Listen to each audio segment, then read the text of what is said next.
Hello Gemini, Gemini Rising and Gemini Moon people. This is your monthly astrological horoscope for December 2017.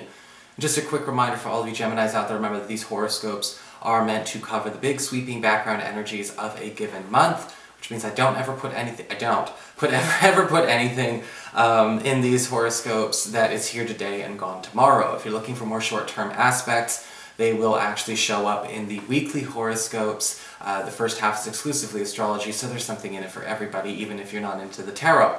And of course, if you ever want to get a session with me, you can always go to my website, integrativemysticism.com. So what is going on with the month of December for the Geminis? Well, from the 1st to the 25th, we've got Venus, planet of love, harmony, attraction, and pleasure, in your 7th house. Sagittarius, that's the area that rules your partnerships, your commitments, your closest one-on-one relationships. That's your boyfriend, girlfriend, BFF, business partner, husband, wife, roommate, all the people you spend your closest one-on-one time with. And when we have Venus in this area, we are bringing a lot more affection and tokens of affection and gestures of affection. People going out on grail quests for each other. People are going out of their way to prove their love to each other this month. And this is so important, not because we need to do the proof thing all the time, because sometimes addiction to proof just really means it's insecurity. It doesn't mean there's no proof, it just means somebody's insecure. But in this case, with Venus in here, you're going to be noticing romantic partners, even best friends, even platonic close people, going out of their way to shower you, so to speak, with a gift. Again, gifts and tokens of affection, gestures of affection. And we need to be able to reciprocate in kind, because this is building on the love that we have here. Venus in this area is also lovely for those of you who are trying to perhaps actually bring some love back into perhaps one of these relationships that's been feeling like it's a little bit on the rocks. And between the 1st and the 25th, we will have a chance to patch all up and make it right as rain.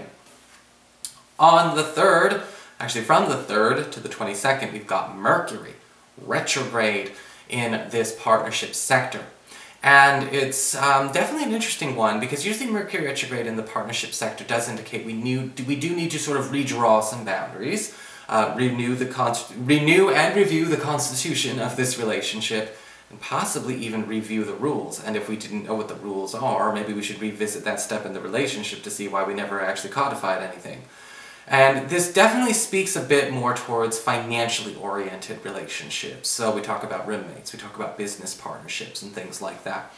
Are there things that need to be recodified? Are there some things that need to be relooked at? You may even have old opportunities, old business partners and things like that reach out and reconnect. In fact, this can also be a very, very sweet Mercury retrograde, because it could also reunite with people from your past that you actually miss.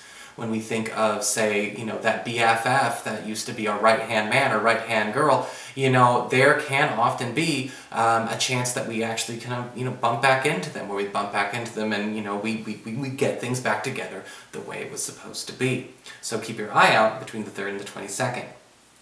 On the 3rd, we do have a full moon in your sign. It's your once-a-year clearing moon, is the way I would look at it. The once-a-year clearing moon. Remember, whenever a planet or a lunation or a celestial body is in our sign, we get the wild card blessings of that power.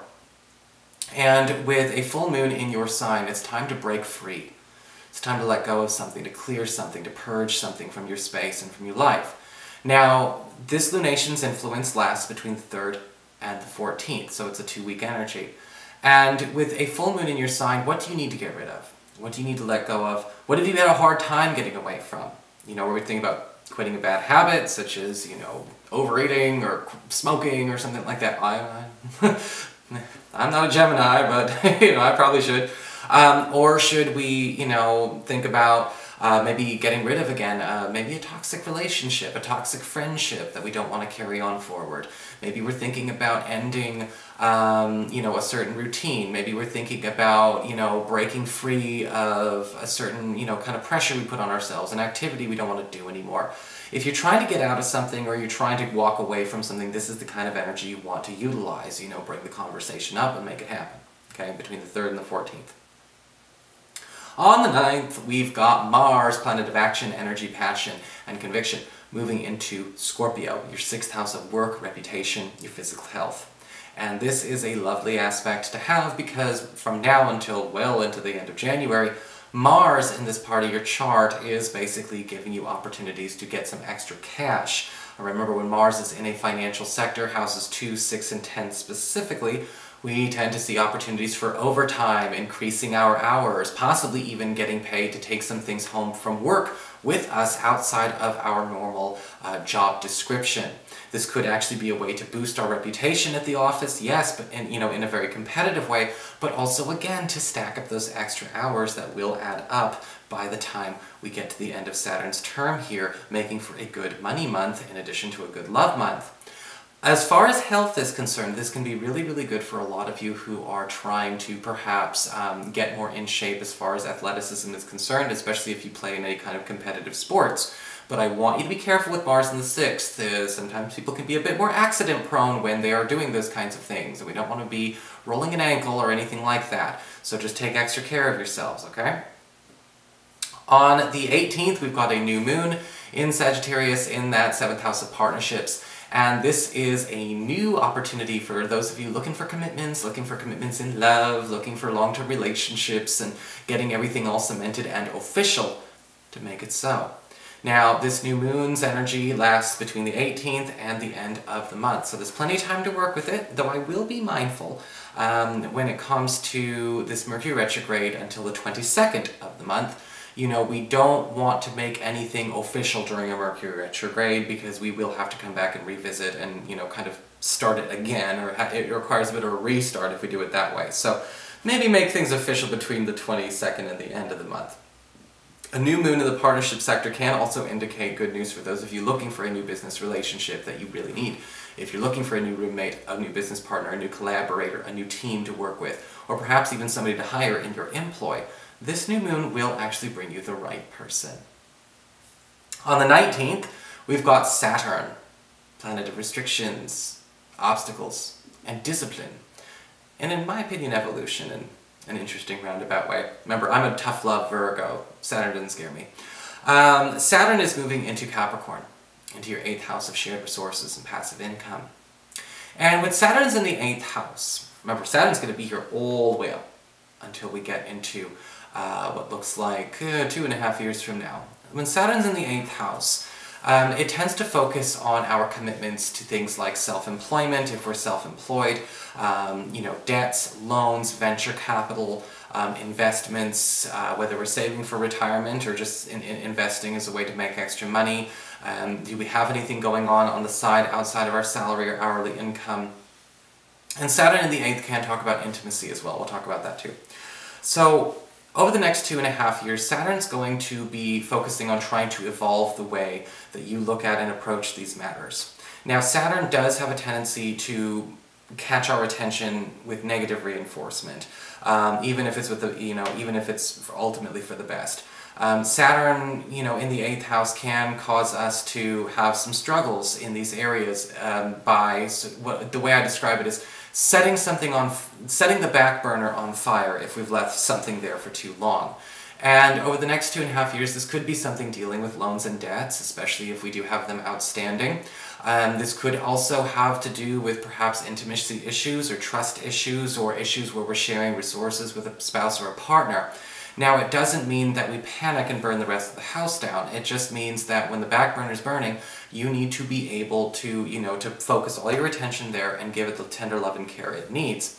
Saturn in the 8th house will be teaching us how to invest more wisely, but it also will be helping to strengthen our capacity to take perhaps, again, a self-employment project or opportunity more seriously. Saturn doesn't let you wing it. I'll put it this way. When Saturn's in the 8th house, we're not allowed to wing it, okay, and improvise, and we're certainly not allowed to just live off venture capital for the sake of living off venture capital. So it's important to see where Saturn is trying to turn a small idea into something huge. And it will actually start to pay off. Normally, after Saturn goes through the 8th house, we get some kind of huge reward or award for our participation in that journey. Sometimes it comes as free money, sometimes it comes as a humongous boost or even a gift of property in the 8th house. So just keep an open mind. The Sun will also be moving into this area on the 19th, and the Sun will be staying there all the way up until the 3rd week of January. And we are seeing the Saturn-Sun combination give us more than we're asking for out of these areas. We're getting more out of a joint finance project. We're getting more out of an investment. We're getting more out of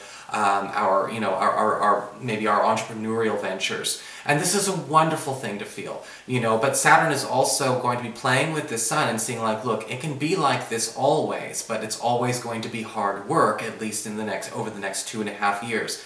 Can you commit to this kind of hectic schedule, and I will keep giving you this kind of money?